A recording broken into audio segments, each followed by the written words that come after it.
এখন আমরা একটু জিকির করব, সবাই একসাথে এক তালে জিকির করবেন। ইসমে জাত পারবেন না ইনশাআল্লাহ? ইসমে জাত আল্লাহ আল্লাহ আল্লাহ আল্লাহ আল্লাহ আল্লাহ আল্লাহ আল্লাহ আল্লাহ আল্লাহ আল্লাহ আল্লাহ। ইসমে ভাইরা জিকির করেন সবাই মিলে। আল্লাহ আল্লাহ আল্লাহ আল্লাহ আল্লাহ আল্লাহ আল্লাহ রে মন আল্লাহ কর জপনায় আল্লাহ আল্লাহ রে মন আল্লাহ কর সাধনায় আল্লাহর জিকির আল্লাহর জিকির আল্লাহ আল্লাহ মাওলার জিকির না করিলে দিল তো জিন্দা হবে না আল্লাহর জিকির না করিলে কলব জিন্দা হবে না আল্লাহ ও আল্লাহ রে মন আল্লাহ করো জপনায় আল্লাহ আল্লাহ আল্লাহ আল্লাহ মারহাবা আল্লাহ আল্লাহ আল্লাহ আল্লাহ আল্লাহ। আসমান জমিন গ্রহ তারা আল্লাহর জিকির করে তারা আসমান জমিন গ্রহ তারা আল্লাহ আল্লাহ আল্লাহ আল্লাহর জিকির করে তারা মানুষ হইয়া তোমরা কেন আল্লাহর জিকির করো না আল্লাহ আল্লাহ আল্লাহ মানুষ হইয়া তোমরা কেন মাওলার জিকির করো না আল্লাহ ও আল্লাহ রে মন আল্লাহ করো সাধনায় আল্লাহ আল্লাহ আল্লাহ আল্লাহ আল্লাহ আল্লাহ আল্লাহ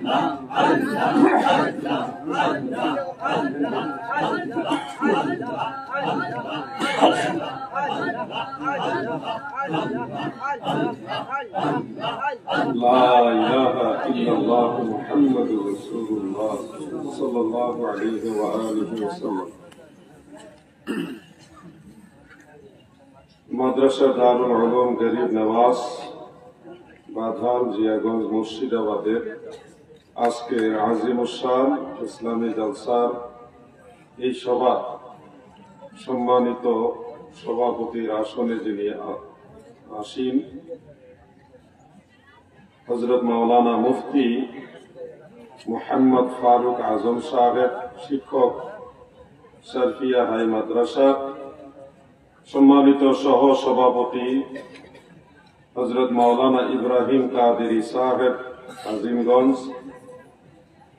এই মাহফিলে উপস্থিত রয়েছেন বিশিষ্ট ইসলামী চিন্তাবিদ, বহু গ্রন্থ প্রণেতা, ফকিহে বাঙ্গাল, উস্তাদুল উলামা আল্লামা হযরতুল হাজ মুফতি মুহাম্মদ আলিমউদ্দিন রেজভী মাজহারি সাহেব বারাকাল্লাহু ফি হায়াতিহি ওয়া ইলমিহি। এছাড়াও আলোচনা পেশ করেছেন বাংলাদেশ থেকে আগত বিশিষ্ট আলেমে দ্বীন হযরত মাওলানা মুফতি আসাদুজ্জামান জিহাদি সাহেব। এছাড়াও আলোচনা করেছেন আলহাজ মাওলানা মুহাম্মদ হেলাল উদ্দিন রেজভী সাহেব মুর্শিদাবাদ, মাওলানা মুহাম্মদ মেহবুব আলম মুজাদ্দিদি সাহেব, হাফেজ মোহাম্মদ আমানুল্লাহ সাহেব, অন্যান্য সাহেববৃন্দ, অতিথিবৃন্দ, আমার মহব্বতের শ্রদ্ধাভাজন ভাই হাজী আনসার সাহেব, দিগার সুশিক্ষিত সমাজ, নাম না জানা সকল মুমিন মুসলমান ভাইয়েরা এবং মা বোনেরা, সকলের প্রতি আমার আন্তরিক অভিনন্দন, মোবারকবাদ। ইকোটা বন্ধ করে দেন, মাইক অপারেটর ভাই, এই কাপাকাপি করে আওয়াজটা এটা বন্ধ করে নর্মাল ভলিউম দেন, আর একটু রিবব দেন, রিবব, সামান্য রিবব। আমার প্রথমে আলোচনার শুরুতে একটা পরামর্শ আপনাদের প্রতি রাখলাম। আপনারা নিশ্চয়ই চেষ্টা করবেন সামনে মাহফিল হলে আমাদের মা বোনেরা তিনাদের সাথে আপনাদের এইভাবে সরাসরি বসাটা কখনোই সুন্দর না। একটা উঁচু পর্দা যদি মাঝখানে দিয়ে দেন তাহলে শরীয়তের আইনটা, আল্লাহ হাবিবের সেই বিধানটা, আল্লাহর বিধানটা আমাদের সবার দ্বারাই মান্য করা সম্ভব হয়, সহজ হয়। এটা আমার একটা পরামর্শ রইল আর কি। আপনারা আশা করি এটা মানবেন ইনশাআল্লাহ। বলেন মহান আল্লাহ তাআলার শাহী দরবারে শুকরিয়া দান আমরা সবাই বলি আলহামদুলিল্লাহ।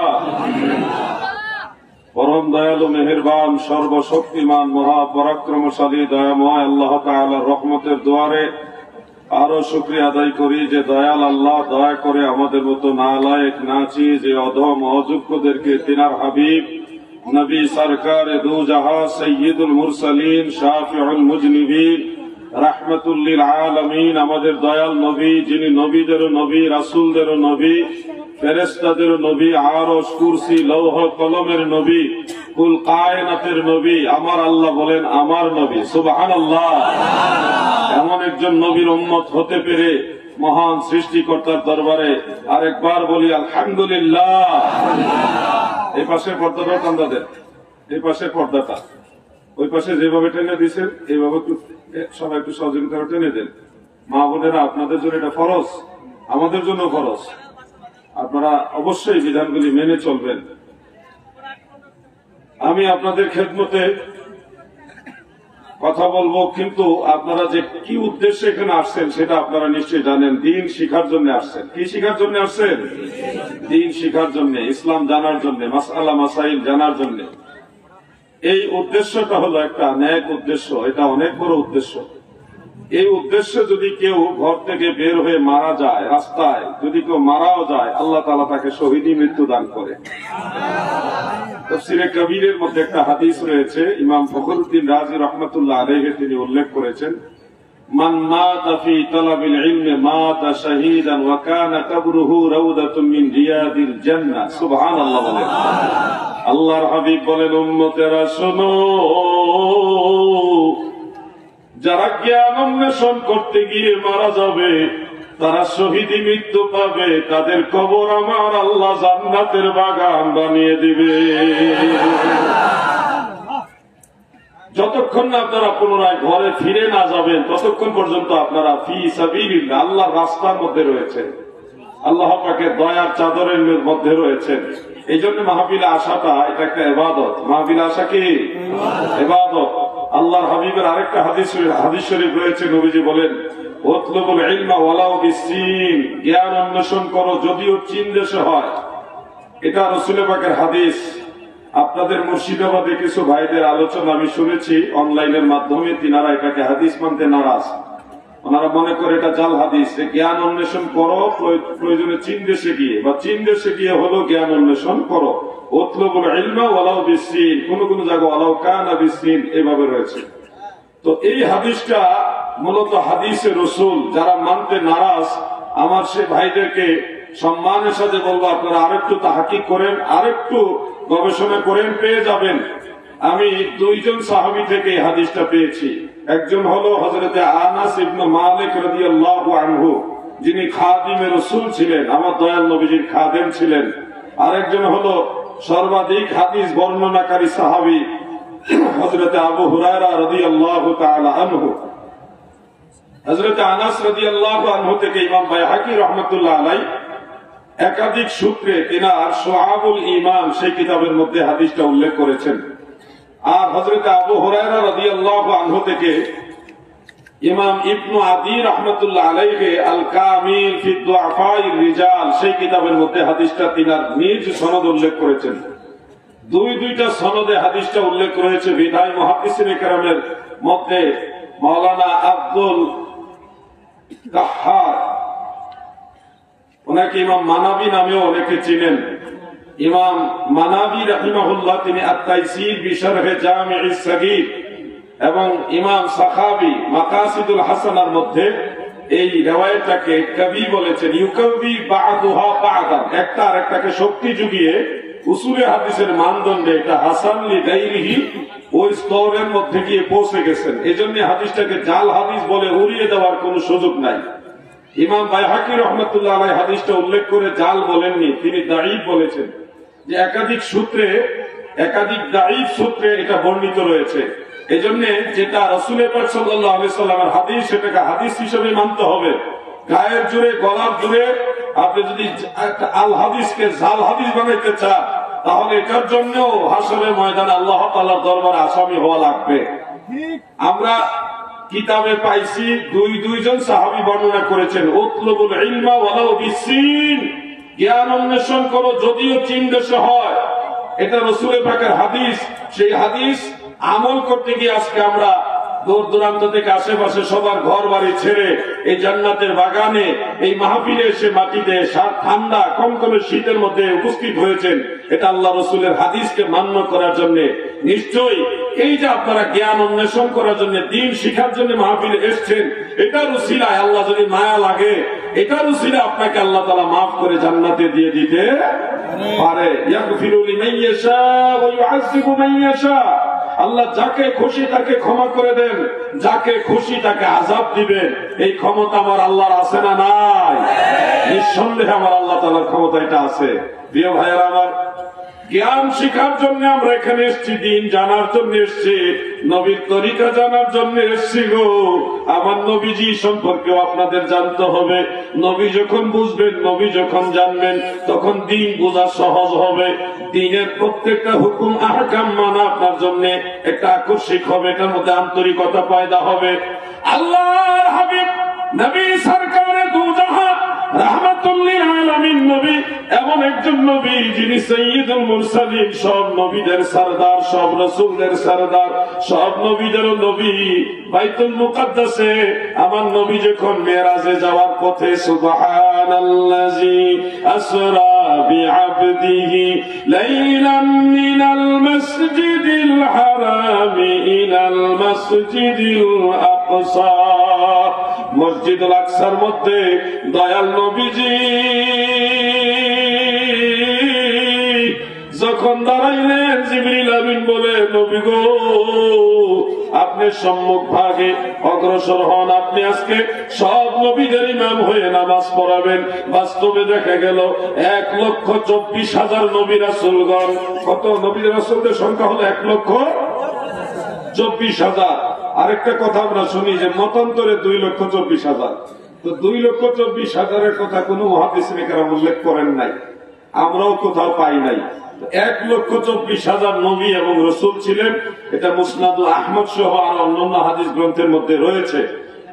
এই 1,24,000 নবী রাসূলদের মধ্যে রাসূলগণের সংখ্যা হলো 300। একটা বর্ণনা আছে 313 জন, আর একটা বর্ণনা আছে 315 জন। এনারা হলেন রাসূল। 1,24,000 নবী এবং রাসূল আমাদের দয়াল নবীজির পিছনে নামাজ পড়েছে। দাদু ভাই আমার, আমি আস্তে আস্তে শুনলাম মুফতি আসাদুজ্জামান সাহেব একটা হাদিস শরীফ শোনাচ্ছিলেন। ইমাম বুখারী রাহমাতুল্লাহ আলাইহি তিনার উস্তাদ ইমাম মুহাম্মদ ইবনে সাআদ রাহমাতুল্লাহ আলাইহির তাবাকাতুল কুবরার মধ্যে হাদিসটা মুরসাল সহিহ সনদ উল্লেখ করেছেন।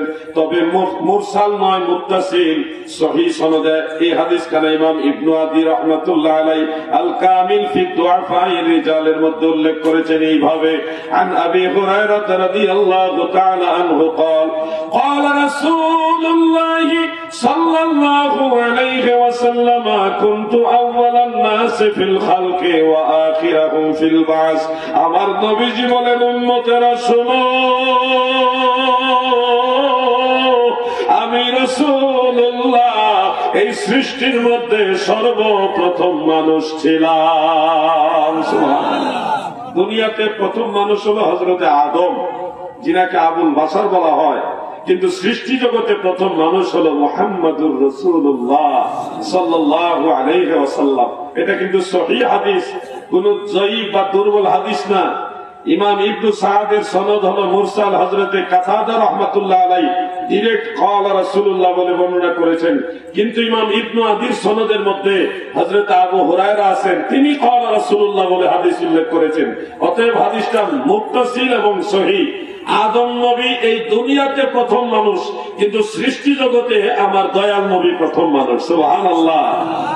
আদম নবী হলো আবুল বাশার, সব নবী রাসূলদের বাবা, সব মানুষদের বাবা। আর হযরত ইব্রাহিম হলো আবুল আম্বিয়া, সব নবীদের বাবা। আমার নবী হলো আবুল আরওয়াহ, সমস্ত রূহের বাবা। সুবহানাল্লাহ।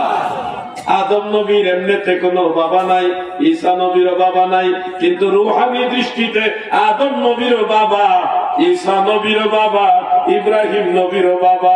সমগ্র রুহু আর রুহ বলতে যা আছে সমস্ত রুহের বাবা হলো মুহাম্মাদুর রাসূলুল্লাহ সাল্লাল্লাহু আলাইহি ওয়াসাল্লাম।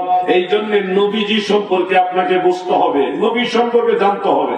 আপনি যদি নবীজি সম্পর্কে বুঝেন তাহলে নবীজির আনিত বা নবীজির প্রচারিত নবীজির সে দিন ইসলাম মানার জন্য আপনার মনের মধ্যে আকর্ষণ পয়দা হবে, আপনার এই প্রেমটা জাগ্রত হবে। আমি আল্লাহ পাকের দয়ায় আপনাদের দোয়ার বরকতে ফিলিস্তিন, জর্ডান এবং সিরিয়া গিয়েছি মাসখানেক আগে। সেখানে জর্ডানের রাজধানী আম্মান থেকে 156 কিলোমিটার দূরে একটা গাছ জিয়ারত করার জন্য গিয়েছিলাম। এই গাছটাকে বলা হয় শাজারাতুল মুবারাকা, উরফান সাহাবী গাছ, মানে লোকেরা এটাকে সাহাবী গাছ বলে থাকে, কিন্তু ওইখানে সাইনবোর্ডে লেখা আছে শাজারাতুল মুবারাকা, বরকতময় গাছ। এই গাছটার এত দাম মর্যাদা কেন?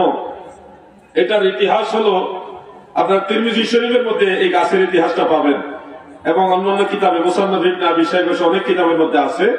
হযরত আবু মুসা আশআরী রাদিয়াল্লাহু আনহু তিনি বর্ণনা করেছেন যে আমার দয়াল নবী যখন শিশুকালে বাল্যকালে কোন দিকে হাঁটতেন, ফিলিস্তিন শাম দেশে যাচ্ছিলেন, তখন এক টুকরা মেঘমালা আল্লাহর হাবিবের মাথা মুবারকের উপরে ছায়া দিতে দিতে যাচ্ছিল। সুবহানাল্লাহ।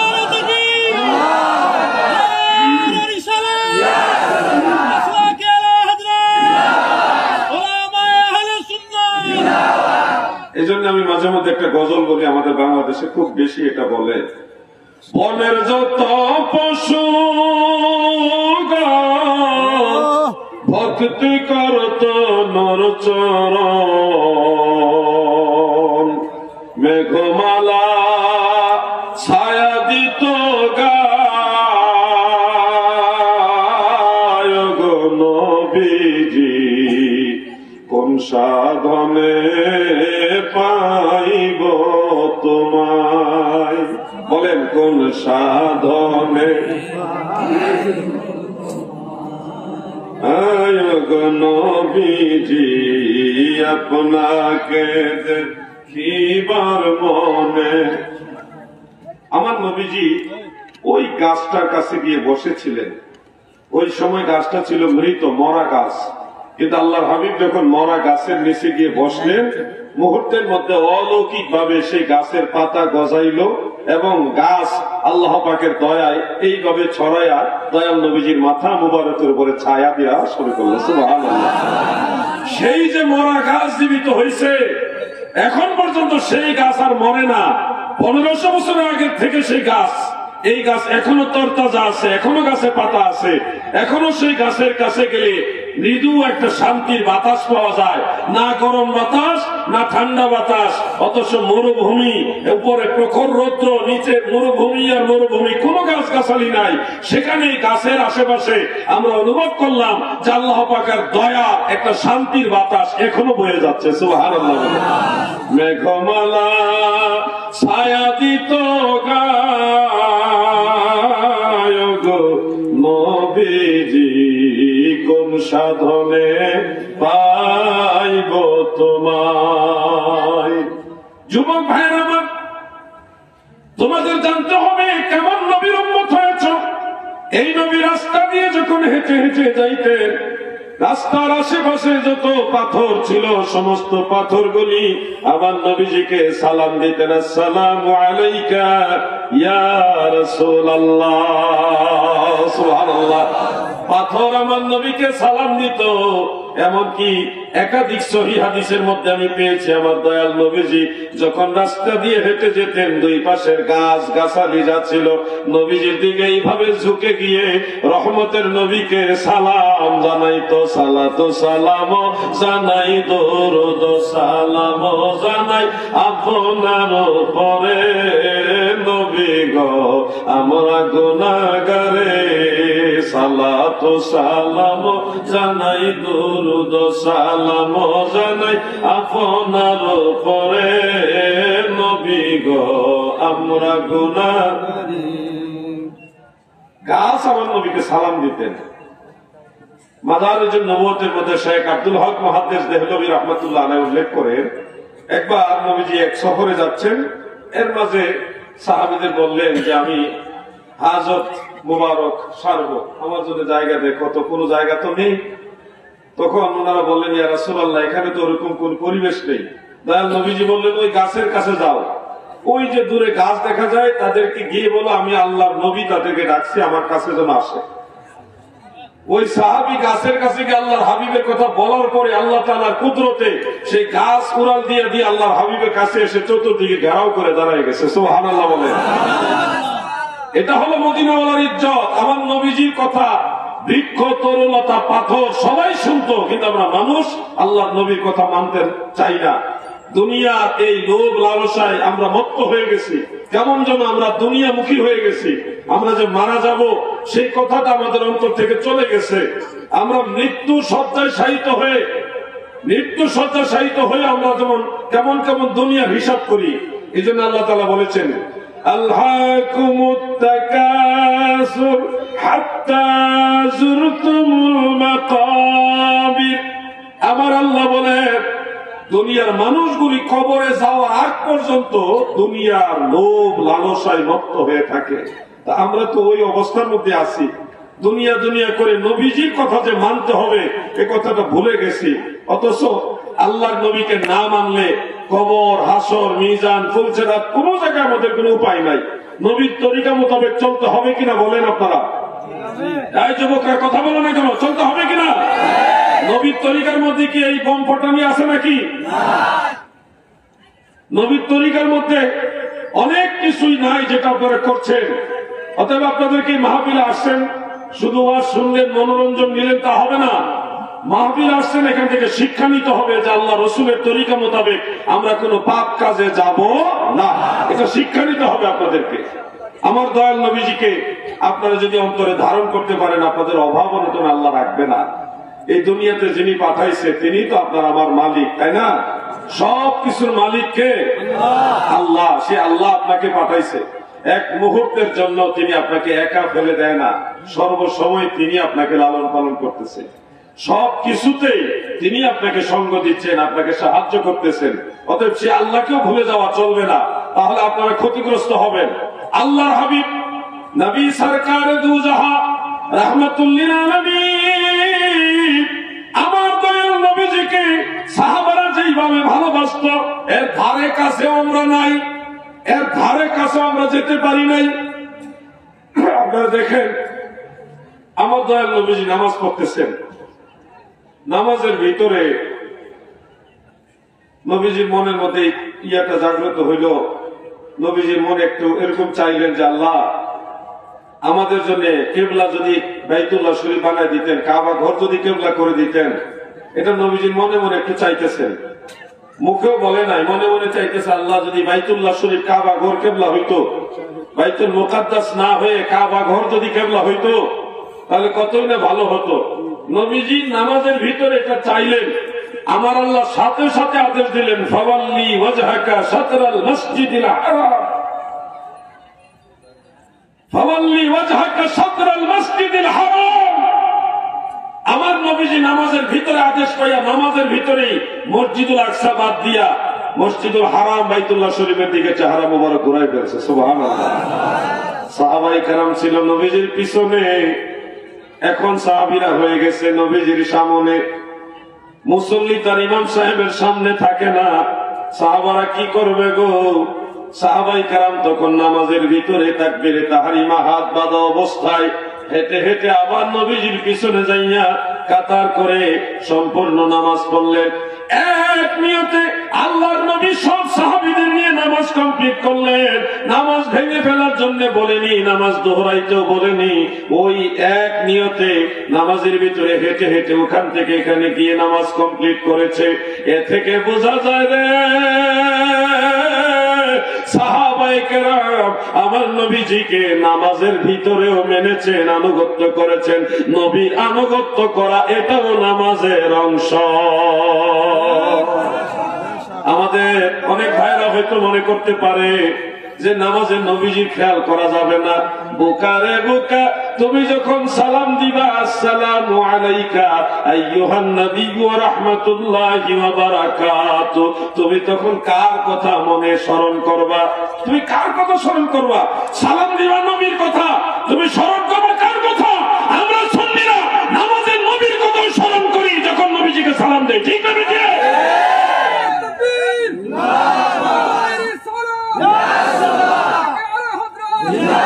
আপনি যদি খেয়াল করে দেখেন, সাহাবায়ে কেরাম নামাজের ভিতরে নবীজির আনুগত্য করেছে, নামাজের ভিতরে নবীজির আনুগত্য করেছে। তার মানে নবীজি নামাজের অংশ, নবীজি নামাজের অংশ। আপনারা যুবকরা খেয়াল করে দেখুন যে সাহাবায়ে কেরাম আল্লাহর নবীকে মানতে গিয়ে কোনো দলিল তালাশ করে নাই। ইয়া রাসূলুল্লাহ, আপনি কেন নামাজের ভিতরে হঠাৎ বাইতুল মুকাদ্দাস বাদ দিয়ে, মসজিদুল আকসা বাদ দিয়ে বাইতুল্লাহ শরীফের দিকে চেহারা ঘোরালেন? কেউ প্রশ্ন করে নাই।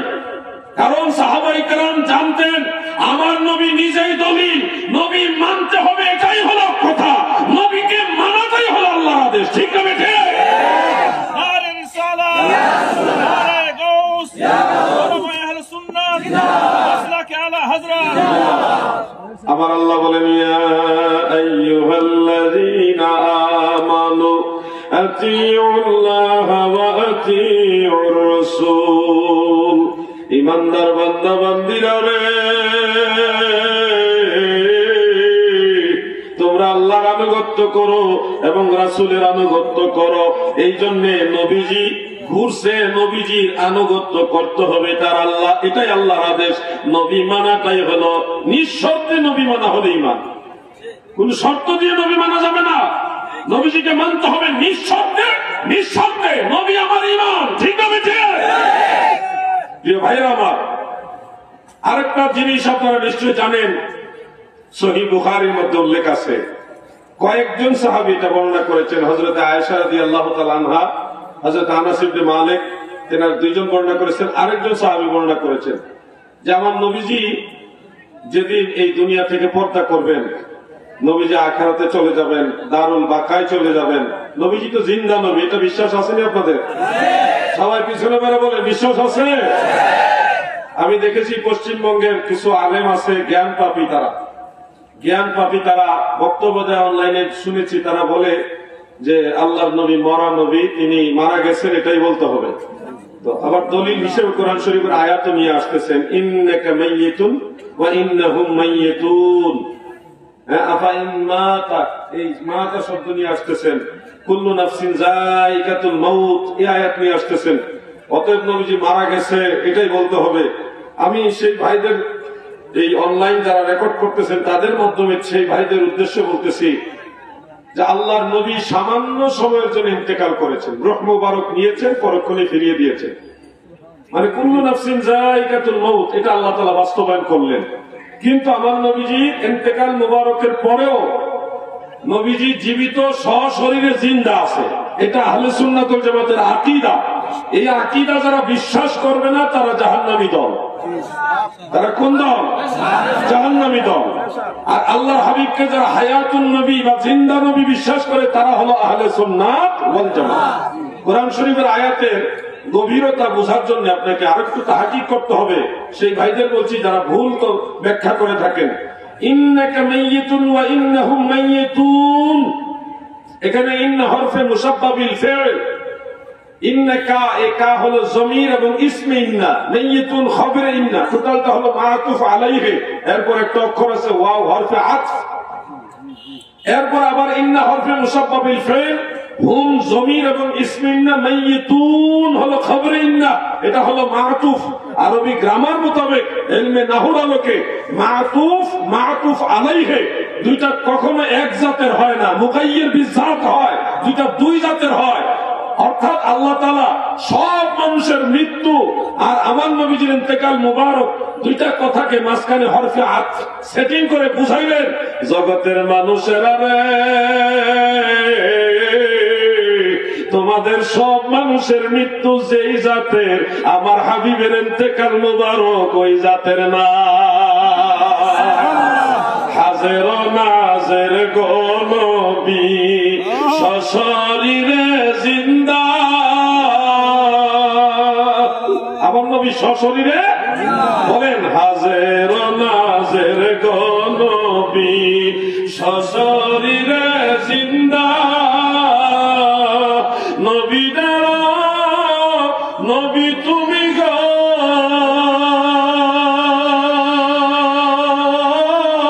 নবী রহমতের দরিয়া গো নবী নবী তুমি ইমামুল আম্বিয়া নবী তুমি ইমামুল আম্বিয়া আল্লাহুম্মা সাল্লি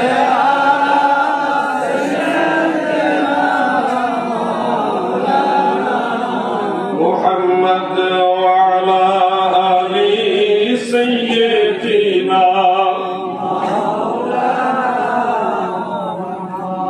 আমার দাদু ভাইরা, আমি বেশি লম্বা সময় আলোচনা করে আপনাদের কষ্ট দিব না। আর একটু কথা কি বললে বসবেন?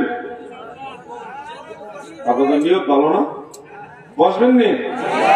তাহলে শুনুন, আমাদের দয়াল নবীজি জিন্দা নবী, এটা বিশ্বাস রাখতে হবে। আমি কোরআন শরীফের আয়াত পড়লাম, বুঝাই দিলাম যে তোমরা যে আয়াত পড়া মনে করতেছো নবী যে আমরা মতোই মরা, সেই আয়াতে প্রমাণ হয় নবী যে আমাদের মতো মৃত না, নবী জিন্দা নবী। শোনো ভাই, পাগলামি করো না। বলবেন নবীজি জিন্দা কিভাবে, আমরা কিভাবে বুঝবো? আরে বোকা, আল্লাহ তাআলা শহীদদের কথা উল্লেখ করেছেন, ওয়ালা তাকুলু লিমান ইয়ুকতালু ফি সাবিলিল্লাহি আমওয়াত বাল আহইয়াউ ওয়ালাকিন লা তাশউরুন। আল্লাহর রাস্তায় যারা মারা যায়, আমার আল্লাহ বলেন ওয়ালা তাকুলু লিমান ইয়ুকতালু, যারা আল্লাহর রাস্তায় মারা যায়, কতল হয়, তাদেরকে মৃত বলো না, তাদেরকে মরা বলো না, মরে গেছে বলবে না। নিষেধ করতেছে কে? বাল আহইয়াউন, বরং তারা জিন্দা, তারা জিন্দা, তারা যে জিন্দা, ওয়ালাকিন লা তাশউরুন, তারা যে ইন্তেকাল করেছেন বটে, এরপরেও যে জিন্দা এটা তোমরা বুঝো না। তো যারা বুঝে না তারা তো ওই ব্যাককলের দল। কিন্তু আমরা তো মুসলমান, আমরা সুন্নি মুসলমান, আমরা বুঝি আল্লাহর দেওয়া সম্মানে ইন্তেকাল শরীফের পরে নবী রাসূলরা সশরীরে জিন্দা। কি বলেন আপনারা? এই বিষয়ে ইমাম জালালউদ্দিন সুয়ুতী, এই ছেলেরা, এই বাচ্চারা, তোমরা মাহফিলে বসছো, আবার উঠো কেন? এই দুই তিনটা ছেলে তোমরা উঠলে আলোচনা মনোযোগ নষ্ট হয়, একটু জিকির করেন, দয়া করে উঠবেন না প্লিজ। বাচ্চাদেরকে যারা বসাইছেন, এদের যদি ইমার্জেন্সি জরুরত হয় তাহলে আমি একটু সুযোগ দিচ্ছি, একটু ইয়া করেন, কিন্তু মাহফিলে মাঝে উঠা বসা করবেন না। কেউ বসতেছে, কেউ উঠতেছে, এরকম করে মাহফিলের আয়েস খাইটা যায়, আন্তরিকতা নষ্ট হয়ে যায়। দরুদ শরীফ পড়ুন, আল্লাহুম্মা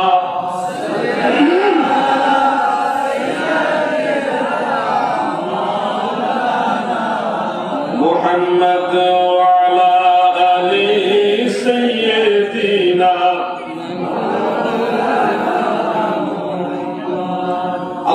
আল্লাহর হাবিব রাসূল পাক সাল্লাল্লাহু আলাইহি ওয়াসাল্লাম থেকে মুতাওয়াতির পর্যায়ে হাদিস রয়েছে। ইমাম জালালউদ্দিন সুয়ুতী আল হাবিল ফাতাওয়ার মধ্যে সবগুলি হাদিস উল্লেখ করে তিনি বলেছেন যে তাওয়াতুর পর্যায়ের হাদিস দ্বারা প্রমাণিত আল্লাহর নবী এবং নবী রাসূলগণ জিন্দা। ইন্নান নাবিয়্যা সাল্লাল্লাহু আলাইহি ওয়াসাল্লাম হাইয়্যুন বিজাসাদিহি ওয়া রূহিহি, আমার নবীজির রূহ মুবারক এবং জাসাদ মুবারক নিয়ে সশরীরে জিন্দা। এটা আহলে সুন্নাত ওয়াল জামাতের আকীদা। এই আকীদার উল্টা আকীদা কেউ যদি পোষণ করে, কেউ যদি মনে করে নবীরা এখনো মরা, তাহলে সে সুন্নি জামাতে থাকবে না, সে ইবনু আব্দুল ওয়াহ্হাব নজদীর সাথে জাহান্নামে যাবে। এজন্য নবী রাসূলগণ জিন্দা। বলেন নবী রাসূলগণ কি জিন্দা? আওয়াজ দিয়ে বলেন নবী রাসূলগণ কি জিন্দা? জিন্দা। এটা আমাদের আকীদা। মুসনাদ আবি আলা শরীফের মধ্যে একটা হাদিস রয়েছে, সহিহ হাদিস, ইমাম বাইহাকি রাহমাতুল্লাহ আলাইহি হায়াতুল আম্বিয়া আলাইহিমুস সালাম বা'দা ওয়াফাতিহিম, এই নামে একটা কিতাব আছে, ওইটা আমার কাছে আছে। সেই কিতাবের মধ্যে সহিহ সনদে হাদিসটা উল্লেখ রয়েছে এইভাবে, আন আনাস ইবনে মালিক রাদিয়াল্লাহু তাআলা। এই চাওলা ভাই, খবরদার আপনি এখানে চা বিক্রি করবেন না, আপনি প্লিজ বাইরে যান। আপনার যদি বেশি অসুবিধা হয় অর্থনৈতিক, আমার সাথে পরে দেখা করবেন, আমি আপনাকে সহযোগিতা করবো। এটা চা বিক্রি করার জন্য আপনাকে দেওয়া হয় না, আপনি বাইরে বিক্রি করেন, আপনার ব্যবসা আমি হাত দিব না। নাকি আপনারা কি বেজার হয়েছে? এটা একটা জান্নাতি পরিবেশ, অনেক কষ্ট হয়, মানে কথা মানুষকে শোনাইতে অনেক কষ্ট হয়। তো উনি উঠবে, মানুষ মনে করতেছে তাহলে আমিও একটু উঠে আসি, বিড়ি খাওয়ার কথা মনে হবে। কি বিড়ি খোলা আছেন আপনাদের মধ্যে? এরা তো মনে করে যে উনি উঠলেই তো মনে করবে যে আমিও তো সেরে আসি। এই জন্য আর অল্প কিছু সময় আপনি ধৈর্য চাই, আপনাদের কাছ থেকে আন্তরিকতা চাই। কথা বলতে হলে আশেক আর মাসুকের মধ্যে একটা প্রেমের বন্ধন লাগে। পারবেননি থাকতে? নারে তাকবীর, নারে রিসালাত, আহলে সুন্নাত ওয়াল জামাত, মাসলাকে আলা হযরত। বাস শুনুন ভাইরা আমার, মনোযোগ দিয়ে কথাগুলি শুনবেন। বাংলাদেশে মাসলাকে আলা হযরতের জন্য বাতিলদের সাথে লড়াই করি আমি। এটা অনলাইন অফলাইন দুই লাইনই করি, ওয়াজ মাহফিলও করি, অনলাইনও করি।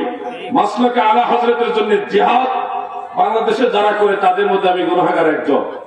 বাতিলদের দুর্গ ভেঙ্গে চুরমার করে দিয়েছি বাংলাদেশে।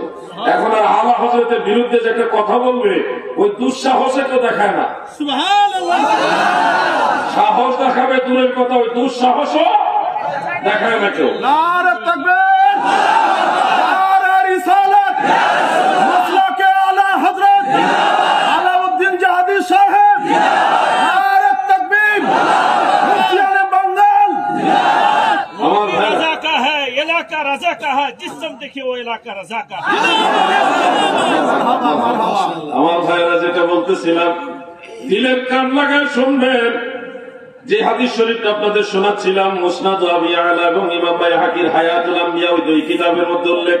عن أنس بن مالك رضي الله تعالى عنه قال قال رسول الله صلى الله عليه وسلم الأنبياء أحياء في قبورهم يصلون। হযরত আনাস ইবনে মালিক বলেন, আল্লাহর হাবিব বলেন, উম্মতেরা শুনো, আল আম্বিয়া আহইয়াউন ফি কুবুরিহিম, সমস্ত নবীরা তিনাদের মাজার শরীফের ভিতরে জিন্দা। আমি আপনাদের একটা প্রশ্ন করব, উত্তর দিবেন ইনশাআল্লাহ? আল্লাহ রাসূল বলেছেন সব নবী জিন্দা, নবীজির কথা মানতে হবে নাকি হবে না? পিছনে ভাগে বলেন হবে কিনা?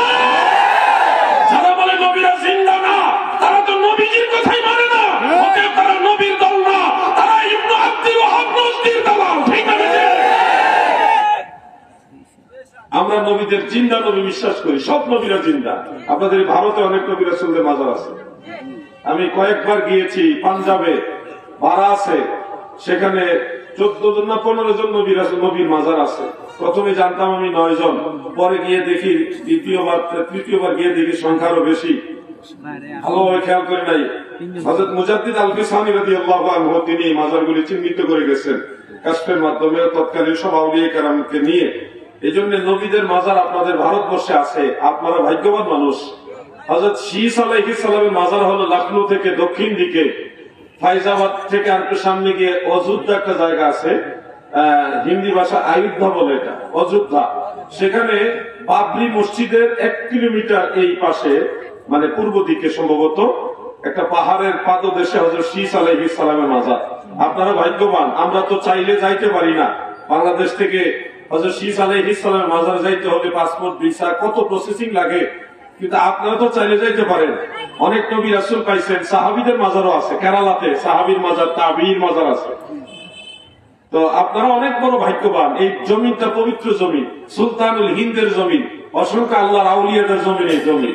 আপনারা সে আল্লাহর ওলিদেরকে যদি হৃদয়ে ধারণ করেন, তাদের আদর্শ যদি আপনারা পালন করেন, তাহলে আশা করা যায় মুসলমানদের গতি কোন পরাশক্তি ঠেকায় রাখতে পারবে না। আমার ভাইরা গো, বন্ধু আমার, আল্লাহর নবীদের কথা বলছি না, এখানে আমার আরেকটা বিষয় সংযোগ করে দেওয়া প্রয়োজন। মনে রাখবেন দাদু, অনেক ধরনের বক্তা আছে, অনেক ধরনের কথা আছে, সবার কথাই শুনবেন, আপনার স্বাধীনতা আছে, কিন্তু যাচাই বাছাই করার জন্য অবশ্যই আমাদের কথাগুলিও শুনবেন। আমি গুনাহগার সাধারণত রেফারেন্স ছাড়া কথা বলি না। যে কোনো একটা কথা বললে কোন কিতাব থেকে বলছি, কোন ইমাম থেকে বলছি, রেফারেন্স দিয়ে আমি বলি। আর যেটা জানি না সেটা নিয়ে আমি পারাপারি করি না, কারণ দুনিয়ার সবকিছু আমার জানতে হবে এমন কোনো কথা নাই। আমি যেটা জানবো না সেটা বলবো না, কিন্তু যেটা বলি আলহামদুলিল্লাহ এটা জেনে শুনে আমি বলি। আপনাদেরকে অনুরোধ করব, জিন্দা নবী যারা অস্বীকার করছেন তারা ভাবতেছেন নবীজি হয়তো ঘুমিয়ে আছেন, এমনিতে শরীর পড়ে আছেন যে নড়াচড়া করতে পারে না, জাস্ট এমনিতে জেসের মুবারক নষ্ট হয়েছে না, এমনি অনেক সময় লাশ পাওয়া যায় না, 20-30-40 বছর পরে লাশ পাওয়া যায় অক্ষত অবস্থায়। ওনারা মনে করেন নবী রাসূলুল্লাহ মনে এরকম অক্ষত অবস্থায় কবরের মধ্যে আছে। আসলে বিষয়টা ওরকম নয়। আপনি আমি মারা গেলে যদি আল্লাহ দয়া করে তাহলে হয়তো আমাদের শরীরটা পচবে না। ওরকম যদি আপনি আমল আখলাক করে যেতে পারেন আপনার শরীরটা মরার পরে পচবে না। কিন্তু নবী রাসূলদের বিষয়টা ভিন্ন। আপনি যদি ওই হাদিসটা একটু আগে যেটা বললাম, আল আম্বিয়া ওয়া হিয়াউন ফি কুবুরিহিম ইউসাল্লুনা, সব নবীরা তিনাদের মাজার শরীফে জিন্দা, ইউসাল্লুনা তিনারা নামাজ আদায় করে। সহিহ মুসলিম এবং মুসনাদ আহমদের মধ্যে উল্লেখ, হযরত আনাস ইবনে মালিক বর্ণনা করেছেন, নবীজি বলেন, মারাতু আলা কবরি মূসা ফি লাইলাতিল ইসরা ওয়া রাআইতু ওয়া হুয়া কায়িমুন ইউসাল্লি। মেরাজের রাতে মূসা নবীর মাজারের উপর দিয়ে আমি রাসূলুল্লাহ যখন যাই, আমি দেখলাম আল্লাহর নবী মূসা তিনার মাজার শরীফের মধ্যে দাঁড়িয়ে দাঁড়িয়ে সালাত আদায় করছে। আর একটা হাদিস ইবনে মাজাহ শরীফের 118 নম্বর পৃষ্ঠার মধ্যে উল্লেখ, মিশকাত শরীফের 121 নম্বর পৃষ্ঠার মধ্যে উল্লেখ, হযরত আবু দারদা রাদিয়াল্লাহু তাআলা আনহু থেকে বর্ণিত, আমার দয়াল নবী বলেন, ইন্নাল্লাহ তাআলা হারামা আলাল আরদি আন তাকুলা আজসাদাল আম্বিয়া ফানাবিয়ুল্লাহি হাইয়ুন ইউরযাকুন। সুবহানাল্লাহ। আল্লাহর হাবিব বলেন, নবী রাসূলগণের দেহ ভক্ষণ করা এই জমিনের জন্য আমার আল্লাহ হারাম করে দিয়েছে। ফানাবিয়ুল্লাহি হাইয়ুন ইউরযাকুন, আল্লাহর নবী জিন্দা এবং রিজিক প্রাপ্ত, তিনারা মাজার শরীফের ভিতরে জান্নাতি রিজিক খায়। এটা শহীদদের ব্যাপার আল্লাহ নিজে বলেছেন কোরআন শরীফে, সুহাদায়ে কেরামের ব্যাপারে, ওয়ালা তাহসাবান্নাল্লাযীনা কুতিলু ফী সাবিলিল্লাহি আমওয়াত বাল আহইয়াউন ইনদা রাব্বিহিম ইউরযাকুন। আল্লাহ তাআলা শহীদদের ব্যাপারে বলেন, বাল আহইয়াউন, তারা জীবিত আছে, শহীদরা জীবিত, ইনদা রাব্বিহিম ইউরযাকুন, তাদের রবের কাছ থেকে রিজিক প্রাপ্ত। প্রশ্ন করছি, শহীদদের মর্যাদা বড় না নবীদের মর্যাদা বড়? শহীদরা যদি মাজার শরীফের ভিতরে থেকে তিনারা যদি জান্নাতের রিজিক খায়, তাহলে নবী রাসূলরা কি খাবে নাকি খাবে না? যেহেতু ওনাদের মর্যাদা শহীদদের চেয়েও উঠে বড়, শ্রেষ্ঠ। কিসের গান আসতেছে? বিড়ির গান নাকি? হ্যাঁ, কিসের জন্য বাজে গান আসতেছে? সিগারেট মিগারেট যারা খাইতেছে একটু দূরে যায় খাইতো, বাজে গান আসতেছে। আপনারা না বেচার হইতেছে? আমার বাংলাদেশে বিড়ি সিগারেট খাওয়াটা খুব অপছন্দ করে, যদিও অনেক মানুষে খায়। আমাদের নাকের কাছে গ্রান আসলে মাশাআল্লাহ আমরা তো মানে খুব এটা সহ্য করতে পারি না। এই জন্য আমার মানে আশেপাশে বিড়ি সিগারেট খাইলো আমার নাকের মধ্যে ইন্টারন্যাশনাল নাক তো। আল্লাহ যে বসে কত বাড়িতে খাওয়াইলো, কত বাড়ির মানুষ। আমরা যে মুরগি খাইছি, শিয়াল এত মুরগি খায় না। অবশ্য আমি এই মুরগি, গরু, এগুলি খাসি, এগুলি বুঝতে অ্যাভয়েড করে চলি, না পারতে খাই। তা আমার হুজুর আমাদের আলেমদের কথা বলতেছে আর কি, প্রচুর পরিমাণে মুরগি খাওয়া লাগে। তো শিয়ালরা আমাদের বিরুদ্ধে সুযোগ পেলে অনশন করত। এই জন্য আমাদের নাকের কাছে সিগারেটের গ্রান আসলে আমরা টের পাই যাই। দয়া করে একটু দূরে গিয়ে খান না, আপনার ব্যক্তিগত ব্যাপার। আপনি খাইতে চান, আপনি দূরে গিয়ে খান, এখানে খাওয়ার দরকার থাকে। যে গাধা সে পানি খাবে, ঘোলা করে খাবে না, পুরো এলাকা জানায় খাবে যে আমি খাচ্ছি। আল্লাহ তাদেরকে বুঝার তৌফিক দেন, বলে না আমি। বিড়ি সিগারেটের গ্রাম কি আবার মহিলারা পছন্দ করে নাকি? আমাদের এলাকার মহিলারা, বাংলাদেশে সব জায়গায় ভালো মন্দ আছে, তবে আমাদের এলাকার বেশিরভাগ মহিলা, বেশিরভাগ না প্রায় সব মহিলাই বিড়ি সিগারেট পছন্দ করে না। তো আলহামদুলিল্লাহ আপনারা এটা থেকে বিরত থাকবেন আশা করতেছি।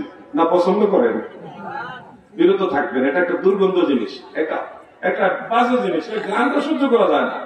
তো আর আমি দেখেছি বাংলাদেশে কিছু মহিলাও বিড়ি খায়। হ্যাঁ, বাংলাদেশে দেখছি কিছু মহিলা, মানে বুড়া মহিলা, এক মহিলা বিড়ি টান দিছে, বিড়ি টানের লগে গালের গুস্ত ভিতরে চলে গেছে, কি টান না মারছে। এই ধরনের কুঅভ্যাস থেকে বিরত থাকবেন ইনশাআল্লাহ। বলেন জোরে কোন ইনশাআল্লাহ। আচ্ছা, আমি একটা কথা বলবো, আপনারা সুবহানাল্লাহ বলবেন না নাউজুবিল্লাহ বলবেন, বুঝে শুনে বলবেন। একটা ওয়াজ করি, ওয়াজটা সঠিক ওয়াজ না, আমি আপনাদের জ্ঞানের জন্য, আপনাদের জ্ঞান পরীক্ষার জন্য ওয়াজটা করতেছি। এক লাইনে, বিড়ি সিগারেট খাইলে অনেক সওয়াব হয়। তাহলে মোটামুটি সবাই সচেতন নাগরিক। বিড়ি দেখছেন গ্যারান গেছে, কিন্তু গন্ধটা চলে গেছে, এখন আর গন্ধ নাই। বুঝে লাগছে হুজুরে তো আমার ধরে ফেলছে, বিড়ি আশেপাশে খাবেন না প্লিজ, আর কিছুক্ষণ পরে আপনার যেটা মন সেটা করেন, কিন্তু এই ওয়াজ মাহফিলে আশেপাশে বিড়ি সিগারেট খাবেন না। না কেউ বেজার হয়েছে না আমার প্রতি? আবার তো জিকির করেন লা ইলাহা ইল্লাল্লাহ, লা ইলাহা ইল্লাল্লাহ, লা ইলাহা ইল্লাল্লাহ, লা ইলাহা ইল্লাল্লাহ, লা ইলাহা ইল্লাল্লাহ, লা ইলাহা ইল্লাল্লাহ মুহাম্মাদুর রাসূলুল্লাহ সাল্লাল্লাহু আলাইহি ওয়াসাল্লাম। নবীজির নাম শুনে চুমা খাইয়া, এই যে নখের মধ্যে চুমাকে চোখে মাসিয়া করলাম। আমাদের সুন্নি ভাইরা এটা আমল করেন, আমাদের বাংলাদেশে প্রায় সব সুন্নি আমল করে এটা। কিন্তু আমাদের অনেক ভাইরা আছে, ওনারা জ্ঞানের স্বল্পতার কারণে এটা পছন্দ করে না, বিদআত বলে। কি বলে? বিদআত বলে। আমি অনেক জায়গায় এটা নিয়ে আলোচনা করেছি, আপনারা যদি অনুমতি দেন একটু আলোচনা করতে চাই। এই বিষয়টা আমি যতটুকু গবেষণা করেছি দেখেছি যে আল্লাহর হাবিবের সাহাবীদের আমল থেকে এই পর্যন্ত এটা চলে আসছে। যেমন দাইলামি শরীফের সূত্রে একটা হাদিস ইমাম সাহাবী রাহমাতুল্লাহ আলাইহি মাকাসিদুল হাসানার মধ্যে উল্লেখ করেছেন। ইমাম মুল্লা আলী কারি আসরারুল মারফুআ বি আখবারিল মাওদুআ, সেই কিতাবের মধ্যে হাদিসটা আনছেন। ফতোয়া শামিতের 3য় খণ্ডের 64 নম্বর পৃষ্ঠা, দেওবন্দি ছাপা যেটা, ওইটার মধ্যে হাদিসটা রয়েছে। তাফসীরে রুহুল বয়ানে 7ম খণ্ড 262 পৃষ্ঠার মধ্যে আছে, তাফসীরে জালালাইনের হাসিয়ার মধ্যে আছে, আরো অনেক কিতাবে আছে। আল্লাহর নবী একদিন বসে আছেন, আমার দয়াল নবীজির পাশে হযরতে আবু বকর সিদ্দিক রাদিয়াল্লাহু তাআলা আনহু বসা গো। এমত অবস্থায় হযরতে বিলাল রাদিয়াল্লাহু তাআলা আনহু তিনি আযান দিচ্ছিলেন। আযানের মধ্যে যখন বললেন আশহাদু আন্না মুহাম্মাদার রাসূলুল্লাহ, সাথে সাথে আবু বকর সিদ্দিক বললেন সাল্লাল্লাহু আলাইকা ইয়া রাসূলুল্লাহ, বলে তিনার এই বৃদ্ধাঙ্গুলি নখের মধ্যে চুম্বন করে মাসাহা আলা আইনাইনে, 2 চোখের মধ্যে এইভাবে মাসহ করে নিলেন। দ্বিতীয়বারও যখন আশহাদু আন্না মুহাম্মাদার রাসূলুল্লাহ বললেন, তখনও তিনি এইভাবে নখের মধ্যে চুম্বন খেয়ে চোখের মধ্যে বৃদ্ধাঙ্গুলির নখ মাসহ করলেন। আযান যখন শেষ, আল্লাহর নবী বলেন মান ফাআলা মিসলা মা ফাআলা খলিলি হাল্লাত আলাইহি শাফাআতি। আবু বকর গো, শুনে রাখো, যারা এই ধরনের আমল করবে, যেই ধরনের আমল আমার খলিল আবু বকর সিদ্দিকে করেছে, আমি রাসূলুল্লাহ জানায় গেলাম এই আমলের বরকতে হাশর ময়দানে আমি তাকে শাফাআত করব এবং আমার পিছে পিছে জান্নাতে নিয়ে যাব। আমরা নবীজির সাথে জান্নাতে যেতে চাই কিনা? সবাই বলেন চাই কিনা? এই হাদিসের উপর আমরা আমল করি। ফতোয়া শামিতে লেখা হয়েছে এটা মুস্তাহাব, তাফসীরে রুহুল বয়ানে লেখা হয়েছে এই আমল মুস্তাহাব, তাফসীরে জালালাইনের হাসিয়াতে লেখা হয়েছে আমল মুস্তাহাব। কিন্তু আমাদের অনেক ভাইরা এটাকে জাল হাদিস বানাইছে, বলে এটা জাল হাদিস। যারা কথা বলেন মেহেরবানি করে রেফারেন্স দিয়ে কথা বলবেন, আমার ভুল থাকলে আপনার কাছ থেকে শিখে নিতে পারবো। তথ্যভিত্তিক কথা বললে, রেফারেন্স ভিত্তিক যদি কথা বলেন, আপনার কাছ থেকে আমি কিছু শিখতে পারবো। আর অনুমান ভিত্তিক কিতাবুল আন্দাজ দিয়া যদি বলেন এটা জাল হাদিস, আপনার এই কিতাবুল আন্দাজ তো আমি মানবো না। কিতাবুল আন্দাজ বুঝেন? আমরা আইডিয়া দিয়ে আন্দাজের উপরে বলে বললেন জাল হাদিস, এই কিতাবুল আন্দাজ আমরা মানবো না।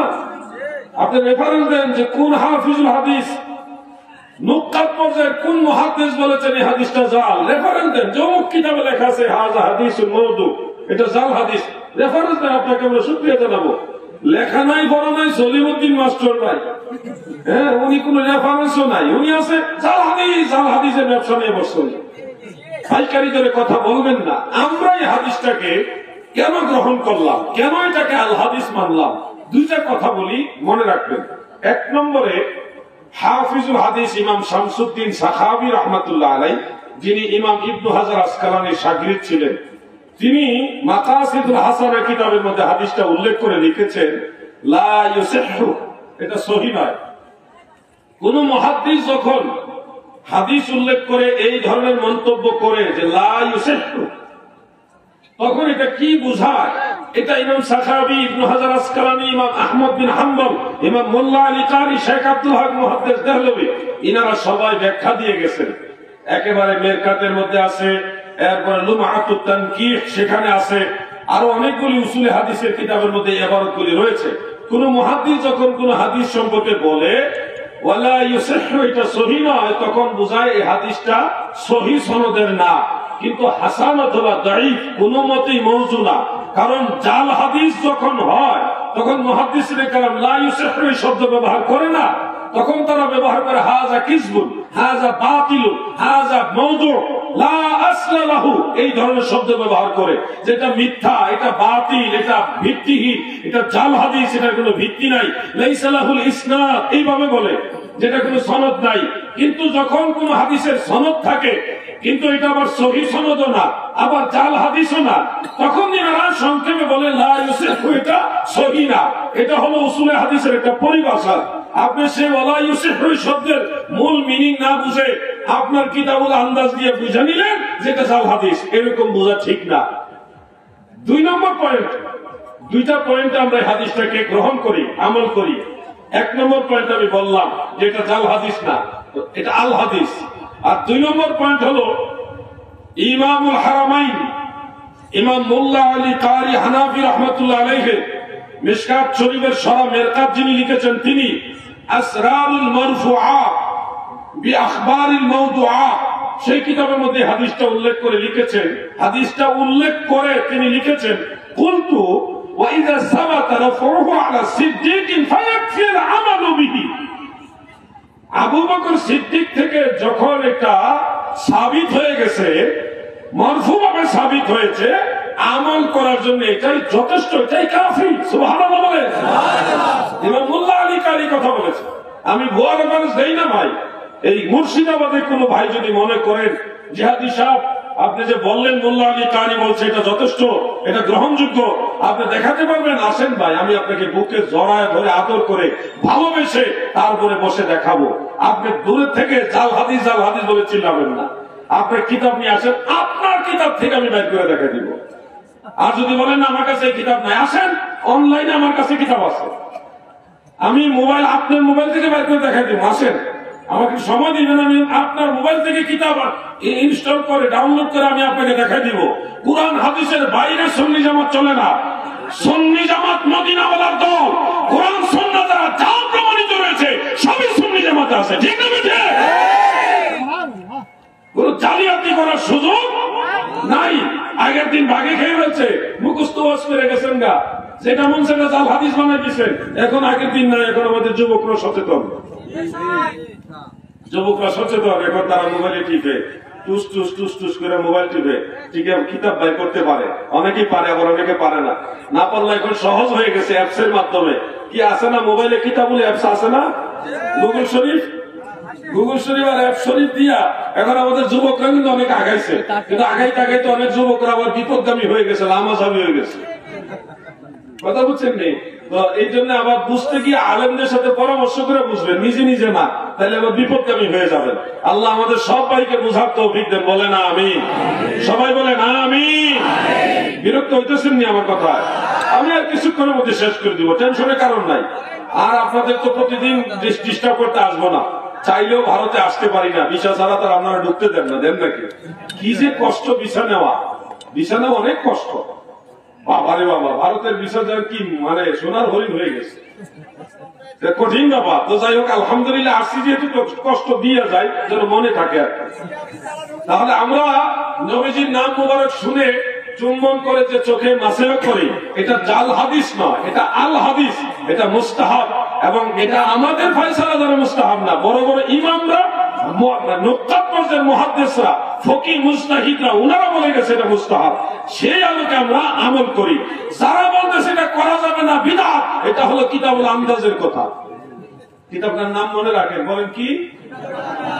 যে লোক ফতোয়া দিবে কিন্তু কিতাবের হাওয়া দিবে না, এটা হলো কিতাবুল আন্দাজ। যে লোক দলিল বলবে কিন্তু কিতাবের হাওয়া নাই, এটা হলো কিতাবুল আন্দাজ, মানে আন্দাজে মারছে আর কি। এই জন্য বলবো, সুন্নি জামাতের সাথে যারা এই বাড়াবাড়ি করছে, এখন আলহামদুলিল্লাহ আমাদের বাংলাদেশে এই কথাগুলি যে আমরা বলে দিয়েছি না, অনলাইনে, ফেসবুকে, সোশ্যাল মিডিয়াতে, ইউটিউবে, এখন ওনারাও বক্তব্য দেয়, কিন্তু দিলে সুবিধা হয় না। সুবিধা হয় না কেন? দেখেন, আমি এটা জায়েজ বলছি, কতগুলি কিতাবের হাওলা দিয়া, কতগুলি কিতাবের রেফারেন্স দিয়া তারপরে বলছি এটা জায়েজ। যারা বলে জায়েজ নাই, বিদআত, তাদের দলিল কি?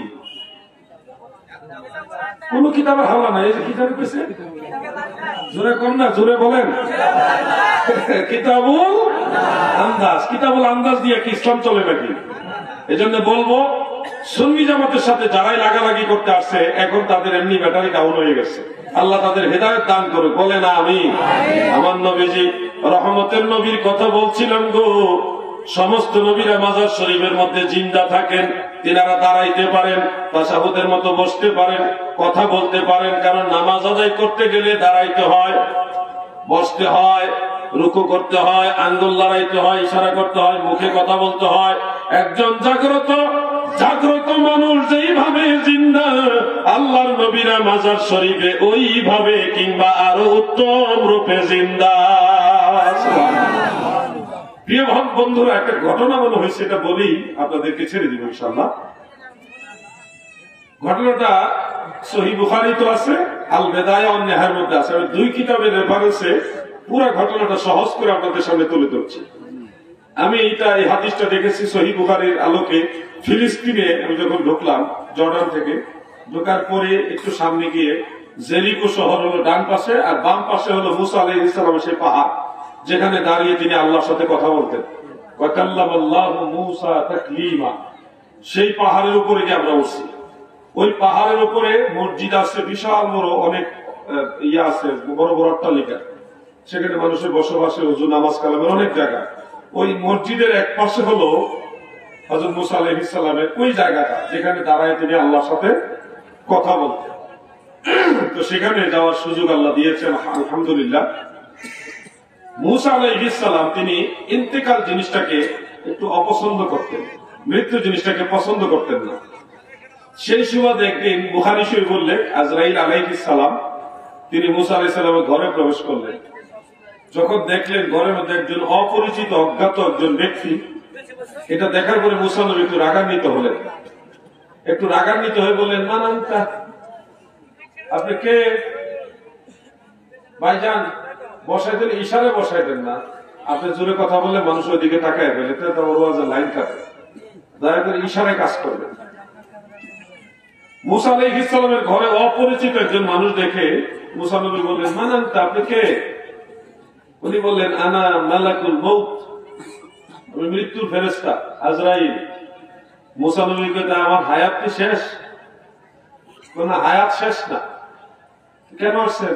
এমনি আসছি দেখা করে যাওয়ার জন্য, এমনি আসছে। মূসা নবী একটু অখুশি হলেন। অখুশি, এমনি আজরাইলে আসো কিনা পছন্দ করি না, আবার আসে, এমনি আসছে।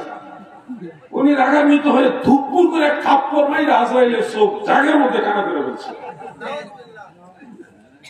আজরাইল একটা চোখ অন্ধ করে ফেলছে। আজরাইল ওখানে দাঁড়ালেন না, এটা সহিহ বুখারীর মধ্যে আছে। সেখান থেকে আজরাইল আলাইহিস সালাম তিনি আসমানে চলে গেলেন। যাই আল্লাহ তাআলাকে বললেন, হে পরওয়ারদিগার, হে প্রভু, হে আল্লাহ, আপনার মূসা নবী মৃত্যুকে পছন্দ করে না, দেখেন আমাকে থাপ্পড় মেরে একটা চোখ বন্ধ করে দিয়েছে। আল্লাহ তাআলা তার চোখটা আবার ভালো করে দিয়ে বলতেছে, তোমাকে থাপ্পড় দিছে কেন? তুমি কি কোনো ভুল করছো? আল্লাহ তো সবই জানেন। আজরাইলকে বুঝাইতেছে, না আল্লাহ, আমি কোনো ভুল করছি না। আমি গেলাম, উনি জিজ্ঞাসা করলো আপনি কে? আমি বললাম আমি আজরাইল। আর কোনো কথা নাই, আল্লাহ দুপুর করে মেরে দিয়েছে। আল্লাহ তাআলা বলে তুমি কি আমার নবী মূসাকে সালাম দিছিলা? না, সালাম দেই নাই। আজরাইল, আমার একজন নবীর ঘরে তুমি গেলা, ওনার কাছে গিয়ে তুমি তার সালাম দাও না। তুমি কি জানো না আমার মূসা একটু জ্বালানি? সালাম দাও না দেখে মূসা নবী রেগে গেছে, এই জন্য থাপ্পড় মারছে। এবার যাও গিয়ে সালাম দিয়ে বলো একটা গাভী বা একটা গরুর পিঠের মধ্যে হাত রাখার জন্য ওই হাতের নিচে যতগুলো পশম পড়বে তত বৎসর হায়াত আমি আল্লাহ তার বাড়ায় দিব। আজরাইল এবার এসে সালাম কালাম ঠিক মতো দিয়ে বলতেছে, আল্লাহর নবী মূসা গো, আল্লাহ তাআলা এই ফরমান বলেছেন আপনি একটা গাভী বা গরুর পিঠের উপরে হাত রাখেন, ওই হাতের নিচে যতগুলো পশম পড়বে তত বছর হায়াত আমার আল্লাহ আপনার বাড়ায়া দিবে। মূসা নবী কয় ঠিক আছে, অত বছর হায়াত আমার আল্লাহ বৃদ্ধি করে দিবেন। এরপরে কি হবে? এরপরে কি হবে? এরপরে আমি আজরাইল আসবো, আপনার রূহ মুবারক কবজ করবো, আপনার ইন্তেকাল হবে। ইন্তেকাল থেকে তার বাঁচা যাচ্ছে না, এত বছর পরে মরণে তো লাগবে, ইন্তেকাল তো হয় লাগবে, দেরি করে লাভ কি? আমি রাজি আছি, তুমি দাঁড়াও আমি আসতেছি। আজরাইলকে ওয়েটিং এ রাখলেন। কিসে রাখলেন? ওয়েটিং বুঝেন?